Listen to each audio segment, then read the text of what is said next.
Hello everyone, it's Kathy with Paper Phenomenon. I'm here to share the grandfather clock. This is the more spooky version.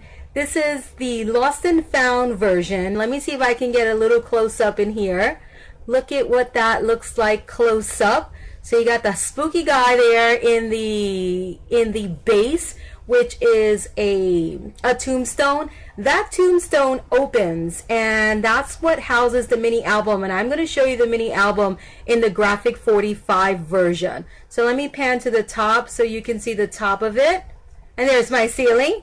So there's the top of it, and it's really, really fun and festive. This is definitely something that you're gonna put away and take out year after year for every single Halloween holiday. If you notice the pendulum and the clock mechanism in the top, it's not working right now because I don't have batteries, but it is a full functioning clock. I need to go buy batteries so I can install them in my clock. But I love this, the movement that you get with the pendulum. I love the openness about this project. It's not a giant bulky piece. You get lots of fun in this one. So let me move that over.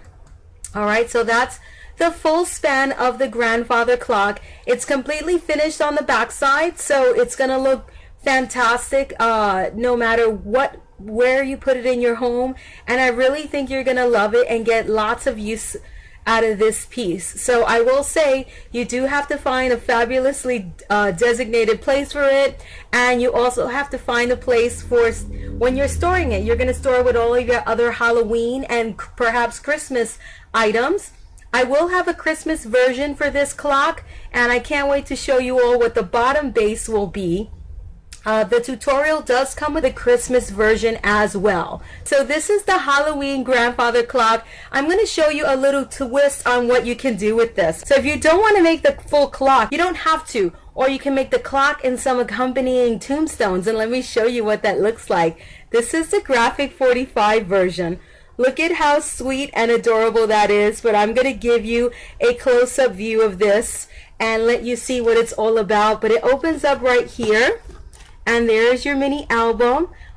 I glued my pumpkin a little too close to the door, so it catches there. But look at how beautiful that is. 360-degree view on this one. You can, again, put it wherever you like, and it looks fantastic. So imagine a grandfather clock and two tombstones flanking the grandfather clock. How fun would that be? Or just one piece all by itself as your statement piece. So I'm going to take you on a tour on the inside of this mini album and a close-up of this project. I'm back with the graphic 45 version of the grandfather clock. As you can see, I didn't finish off the grandfather clock portion of this because I wanted you to see that you have options here. You can either do the tombstone project or the grandfather clock, either or. But this is what it would look like if you're doing the tombstone project. You will actually back it with another tombstone template, and this template you get in your tutorial, by the way. So the tombstone is interactive. It opens up to reveal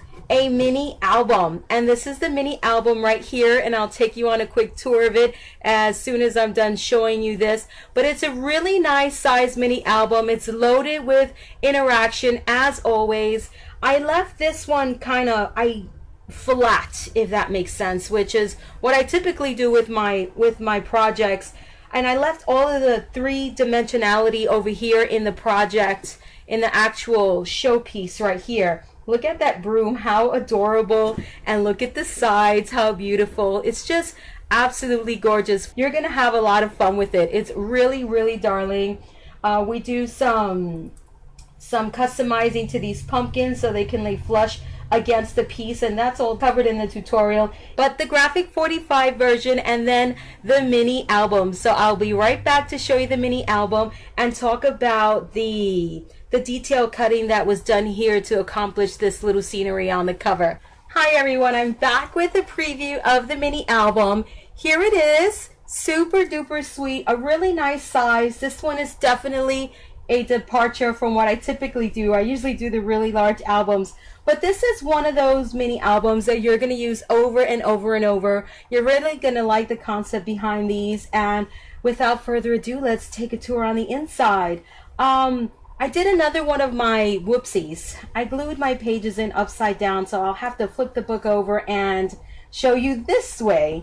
It drives me nuts when I do that, but I do it. Don't ask me how I managed to do it, but I do it. So the concept behind this album is that all of the interactive elements in this album will be your photo mats, okay, as opposed to the pages. Usually I do albums, and in a lot of cases I do album where the pages themselves are interactive, and then we just have inserts that are just inserts. In this case, your pages are your pages, and the interaction comes with the photo mats, which is kind of fun. So here we have a page, our page where we have basic photo mats, and of course photographs would go on the back side of this, and of course we do up our photo mats because eye candy is the name of the game. And then we have another regular photo mat that will look something like this, okay? And then your options will come into play when we get into the interactive photo mats. Like, for instance, here is an interactive photo mat that you will have an option to create, like this one right here, where you have 5 opportunities for photographs and interaction, and those go tucked away in here. And by the way, this is another small pocket. Let me grab something that I can tuck in there to demo. And of course I have done away with all my paper. I cleaned up. I typically like to clean up after every project so I don't have papers from all different collections in my way. So for an interactive photo, so then we have another mini style pocket right down here. So we have the full size pocket, and then we have the mini pocket right here, okay? And that goes like that.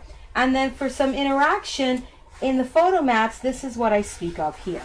So here we have a plain old photo mat, and then here you're going to have the option of doing the tag style photo mat, and of course that extends even further, and that goes in here. So it kind of gives the illusion, excuse me, that your page has all of this interaction, and it actually doesn't. It's the photo mat that has all of the interaction. And then you have your third style, which is the asymmetrical style photo mat, and that opens up like that, and some more to reveal some fun goodies and fun stuff. So this is what this mini album is all about, and then a few other goodies that I have up my sleeve that I'll cover in the tutorial for you all to check out. So we have some more large style interactive photo mats here that you're gonna do up so you can actually just pop those photographs in and call it done. So again, this is what this album is all about. We're gonna have our base pages, and then we're gonna do up all of the interaction with the photo mats. And you wanna know what's fun about this album is that you can learn how to do these, photo mats and incorporate them into your other projects, which makes it a lot of fun. And it's what I always say, you get more bang for your buck that way. So they're a pretty typical size, so you'll be able to use them as many times as you like in your other projects. So this is Kathy with Paper Phenomenon. Again, the Grandfather Clock project, and this is the Graphic 45 version.